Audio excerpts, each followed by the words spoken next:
সংবাদ পাঠ করছি মিস সোনালী আক্তার বৃষ্টি। নতুন বাংলাদেশ।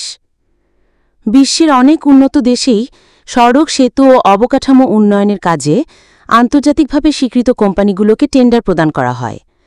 তারা নির্ধারিত সময়ের মধ্যে মানসম্মত কাজ সম্পন্ন করে এবং পরবর্তীতে টোল আদায়ের মাধ্যমে তাদের বিনিয়োগ ফেরত নেয়। একই সঙ্গে এসব প্রতিষ্ঠান সড়ক সংরক্ষণ ও মেরামতের দায়িত্ব গ্রহণ করে।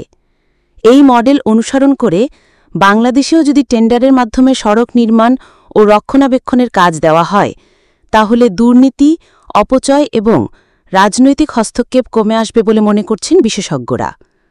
তাছাড়া এসব কোম্পানি সরকারকে টোল আদায়ের পাশাপাশি পরিশোধ করবে 15% ভ্যাট, যা থেকে প্রতি বছর সরকারের রাজস্ব আয় হতে পারে কোটি কোটি টাকা। এতে দেশের অর্থনৈতিক কাঠামো হবে আরও শক্তিশালী।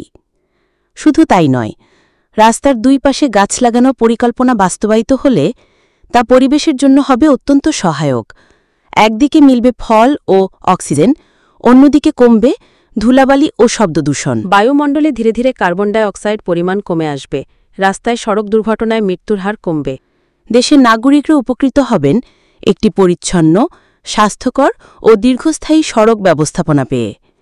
এভাবে রাস্তা নির্মাণ ও সংরক্ষণের ভার যদি বিশ্বস্ত প্রতিষ্ঠানগুলোর হাতে ছেড়ে দেওয়া হয়, তাহলে সরকারের ব্যয় কমে আসবে, বাড়বে স্বচ্ছতা এবং দেশের মানুষ পাবে উন্নত ও নিরাপদ যাতায়াত ব্যবস্থা।